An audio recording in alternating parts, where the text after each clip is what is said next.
Hi guys, Graham from Epson here again. Hope you're doing alright. Welcome back to my How Easy Is It series. This series is aimed at showing you how easy it is to use and configure Epson ColorWorks series label printers to perform everyday routine label printing tasks. In the first two episodes we learned how to set up and configure an Epson C6000 series label printer. In this episode we move on to something a little more complex. How easy is it to configure and print a full bleed or borderless label? Most people printing labels need to be able to print labels that don't have any white space around the outside of the label. That would look ugly and not professional. There are a few tips and tricks we can use to achieve this on a ColorWorks printer. So keep watching and hopefully you'll learn something today. And at the end I'll talk to you about what to expect in our next episode. Thank you very much for now, and I'll see you later. Bye.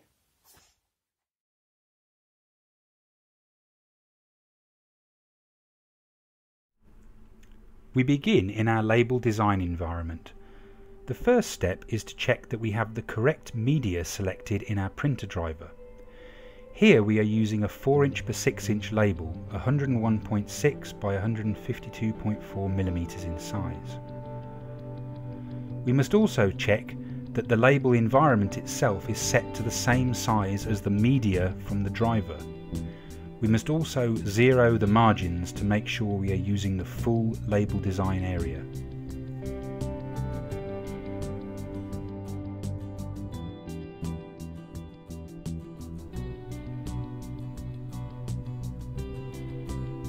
To start with, we need to add an image to our label design.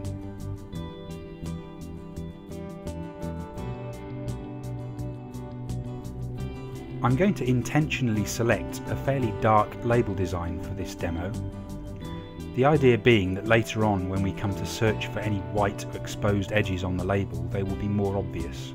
So I'm choosing this coffee label design.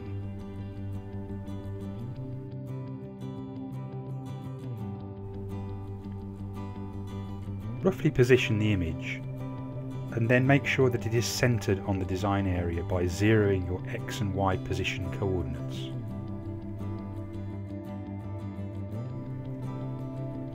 We will also change the size of the artwork so that it perfectly matches the width and height of the label design area. In this case 101.6mm wide and 152.4mm high.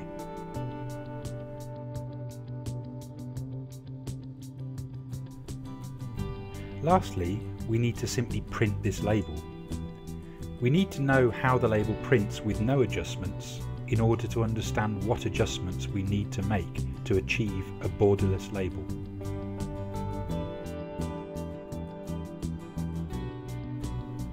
You will notice how when printing this label, the bottom edge of the label comes out of the printer first. Not all label software prints the label in the same orientation. It's important to understand and note what orientation your label software prints the labels in for when you are adjusting values later on.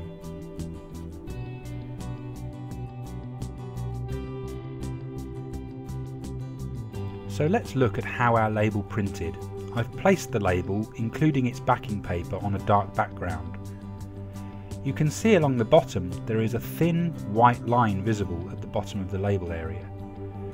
There's also a very thin white line visible at the left-hand side of the label and also at the right. However, at the top of the label, the print has actually bled over onto the backing paper, so there is some ink visible on the backing, maybe a millimetre or so.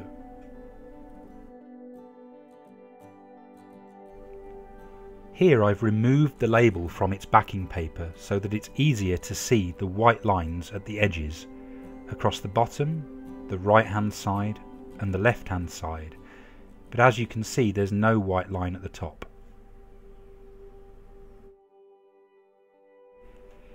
Let's move our printed image down on the label slightly to eradicate the lower white area. On the printer control panel, locate the print position adjustment as shown. Go into the top position adjustment As you can see, you can enter a negative or positive value to adjust the print position up or down on the design area. I'm going to enter a negative 1mm adjustment to move the print area down.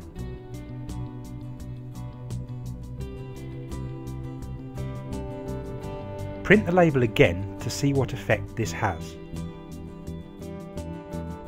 Remember, we had some overbleed at the top of the label design, so we should be able to move the design down and cover up the white space at the bottom. Here's our adjusted label. As you can see, having moved the design down 1mm, there is now no white space at the bottom of the label. There is also no white space at the top, since we had sufficient overbleed to make the necessary adjustments. We do still have white space at the left and right edges, we have not adjusted those yet. To correct the issue of the white space at the left and right of the label will require a little more work than last time. We need to edit the media width within the printer driver. This is to fool the printer into thinking that the label media is slightly wider than it really is. Here you can see we are going to edit the label width to be 1mm wider than the label actually is, so 102.6mm. Make sure you save the adjustment to the media definition.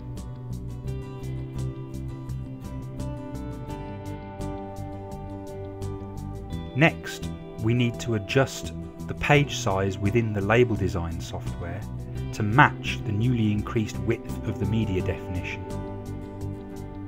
Here I'm going into the paper section and updating the label software's view of the media definition from the driver.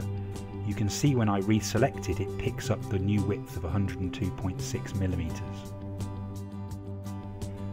Now we need to change the width of the label design area to match the new width of the media definition.